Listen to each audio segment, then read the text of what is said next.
Ready for your next test? Now you don't have to be. I have the studying solution for you. My name is Joshua Sochan, and today I will tell you 2 ways to study better. Using study tactics will help increase passing rates. Statistics show that there are many college students today that struggle with studying. They struggle because they don't have the time to study, they can't focus in class because of too many distractions like their cell phone or their friends are talking to them, and this ultimately results in bad grades or failure. Due to college students working or picking up their siblings from school, late classes, night classes, having their distractions like going home to just watch TV and not doing no homework or nothing. This is why people don't have the time to study and they feel as if they can't make the time to study. Studying is key when it comes to passing tests. According to John Dunlosky in his article Improving Students' Learning with Effective Techniques, written March 2015, he said that using your own strategic study tactics, you will retain information much easier and pass your next test. There are many students who drop out because of stress from work. They also are not getting enough sleep because they try to study and they can't do it. Using these study tactics will help you get through that so you can avoid being a dropout or being called a failure. Making time for studying is very important. After studying, you start to remember things that when you get the test, you start to see familiar terms or key phrases that you remember, and you can know right away that that's the answer to that question. This is also very important because after studying and you get a good night's sleep, the next morning when you go in for that test, you will feel more confident than ever before when you're taking that test. Making time also means working around your work schedule. If you go to work, make sure your schedule works around your school schedule. That way you have at least 3 hours in between so that you can go home and study or after class in school and study. Learning how to study better also improves academic performances. So the first way to practice better studying is to take good notes and have them organized. As such, this is an example of how organized notes should look. It's clear and concise, and you can see every word, and you can read it like a book.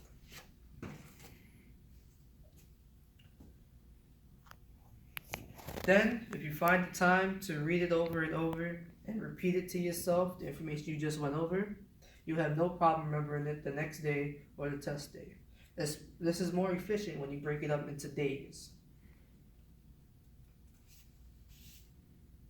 This step is a good way to prepare yourself in tests where memorization is a very key factor. This will also help in making sure that memory is attained. In the same article by John Dunlosky, Catherine Rawson said in April 2016 that preparation is the best key to success. If you fail to plan, then you plan to fail.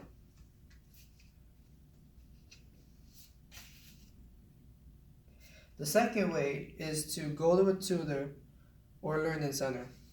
Getting the extra help is one of the best things to do in situations or classes where you can't understand what's going on and you just need the extra help. If you make the time to go and see a tutor who's professionally trained, like an extra teacher, a personal teacher to teach you at home or after classes in school, or someone that can just help you understand your notes and what you're reading.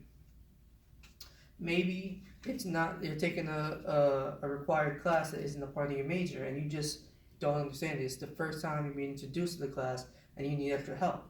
There are tutors, and learning centers that will help break down all your notes and help you get a better understanding of what you're being taught.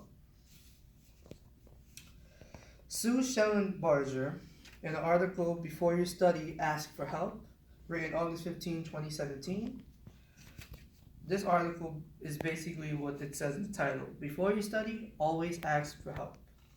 Asking for help is not a bad thing. Everyone needs help sometimes, and asking for help, getting the extra help, making the effort, it's also shown by your professors, and you will get the extra help that you need to pass your class. Imagine you have 3 days to prepare yourself for an exam. In those 3 days, out of the 3 days, you have to work. The second day, you have to take a night class, so you only get one last day to prepare for that exam. How do you prepare? Like I said, go back to the first step, revise your notes. Let's make sure it's clear and concise, and make sure you can understand what you're reading. It's like reading a book. You retain the information that you read, and you can use the information in the test, and it will help you pass. If you leave all that information for that one day, you will cram everything that you learned and everything you're trying to learn, trying to remember, trying to study, you'll cram it into one day, and it causes way too much stress. That stress can lead to no sleep, to headaches the next day during the test, or you just feel really uncomfortable, and it'll ultimately make you fail. In situations like this, using one of the 2 ways is definitely going to help you prepare to study for the next test.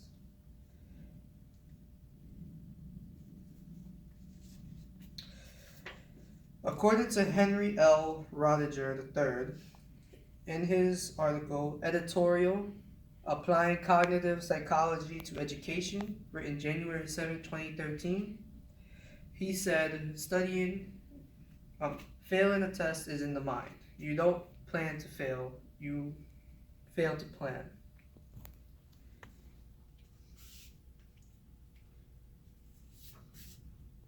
To get the full benefits from these study tactics, you should print out templates, organize your notes, and get a good tutor who will stay with you at certain times and to help you understand your work. Some students say that they don't have time to study, but work is meant to work around your schedule, so get that schedule changed and fix it to work with you. These are 2 ways to better help prepare you for tests and how to study. My name is Joshua Sochan. Thank you for listening.